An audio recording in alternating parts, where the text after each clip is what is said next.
तो दोस्तों अब इजराइल युद्ध में एक नया मोड़ आ चुका है। दरअसल आप स्क्रीन पर देखिए, ये इजराइल की लोकेशन है। मैं आपको थोड़ा जूम करके दिखाता हूँ। ये रहा गाजा स्ट्रिप यानी गाजा पट्टी। हम सभी लोगों को पता है कि अभी जो युद्ध है वो सिर्फ यहीं पर लड़ा जा रहा है, गाजा स्ट्रिप में ही। यहीं पर इजराइल लगातार हमले कर रहा है, मिसाइल हमले।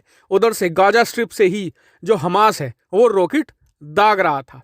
लेकिन अब जो खबर निकलकर सामने आई है वो बहुत ही चिंताजनक है इजराइल के लिए, क्योंकि यहां पर देखने में अब ऐसा आ रहा है कि इजराइल को तीन तरफ से घेरने की पूरी कोशिश की जा रही है। दरअसल अगर आप इजराइल के दूसरे साइड चलेंगे, यहाँ पर ऊपरी साइड में, तो यहाँ पर आता है लेबनान। यह है लेबनान की और इजराइल की सीमा। खबर ऐसी आई है कि अब कल लेबनान की तरफ से रॉकेट दागे गए हैं इजराइल की सीमा में। हालांकि जिस जगह रॉकेट गिरे वहां पर कुछ खास नुकसान नहीं हुआ, लेकिन ये एक चिंताजनक खबर है, क्योंकि अगर लेबनान आता है युद्ध में तो फिर हिजबुल्ला भी आएगा। और आपको बता दूं कि हिजबुल्ला हमास से कहीं ज्यादा स्ट्रांग माना जाता है। और इसके अलावा लेबनान की सेना भी काफी हद तक ठीक ठाक ही है। लेकिन इसराइल के लिए जो दूसरी बड़ी मुश्किल है वो है सीरिया।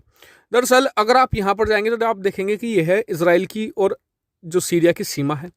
यहां पर भी सीरिया की तरफ से कुछ 2 से लेकर 3 रॉकेट और कुछ मिसाइलें भी दागी गई हैं। इसमें भी हालांकि कोई लोग इंजर्ड नहीं हुआ है, 1-2 रॉकेट को तो मारकर भी गिराया गया है। इसको लेकर जो आर्टिकल है वो आप स्क्रीन पर देख भी सकते हैं। लेकिन ये इजराइल के लिए बड़ा सरदर्द क्यों माना जा रहा है? दरअसल अगर आप हिजबुल्लाह को नहीं जानते ना, तो आप इजराइल का और लेबनान का 2006 का जो युद्ध है उसे ध्यान से स्टडी कीजिए। आपको पता चलेगा कि हिजबुल्लाह ने कितना डैमेज किया था इजराइल को। इसके अलावा इससे भी बड़ी टेंशन इजराइल की है सीरिया। सीरिया अगर युद्ध में आता है तो इजराइल को रियली बहुत बड़ा डैमेज होगा, क्योंकि आज की तारीख में सीरिया के पास बहुत ही अच्छे और बहुत ही क्वालिटी वाले वेपन हैं जो रूस ने उसे दे रखे हैं। खास करके पिछले 4 सालों में सीरिया को ऐसे बहुत से वेपन प्रोवाइड कराए हैं रशिया ने, जो इजराइल की जो एयर डिफेंस है उसे बड़ी आसानी से ब्रीच कर सकते हैं। आपको याद होगा अभी कुछ मुश्किल से 1-1.5 हफ्ता हुआ होगा, मैंने आपको खबर भी दी थी कि सीरिया की तरफ से 3 से 4 S-200 मिसाइल दागी गई थी, जिन्होंने न सिर्फ इजराइल के एयर डिफेंस सिस्टम को ब्रीच किया, बल्कि ऑलमोस्ट वो जो इजराइल की न्यूक्लियर फैसिलिटी है वहां आकर गिरी थी। ऐसे में इजराइल के लिए काफी हद तक एक बड़ा संकट बनकर सामने आ सकता है।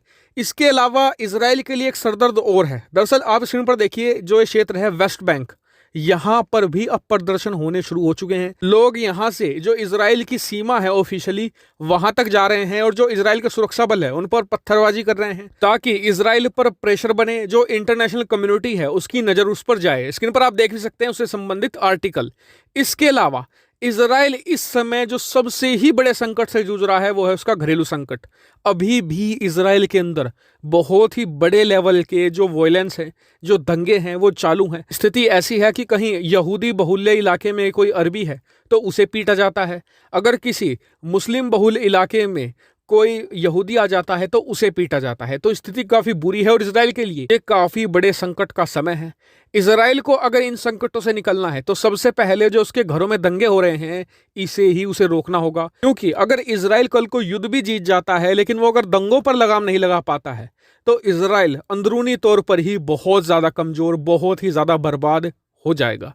हालांकि इस पर आपका क्या मानना है कमेंट करके जरूर बताएगा। साथ ही वीडियो को शेयर कीजिएगा और चैनल को सब्सक्राइब करना बिल्कुल मत भूलिएगा। Thank you for watching video. अच्छा सुनो, चैनल को सब्सक्राइब करो, उसके बाद घंटी बजा देना ताकि अगली वीडियो आपसे मिस ना हो पाए। Thank you.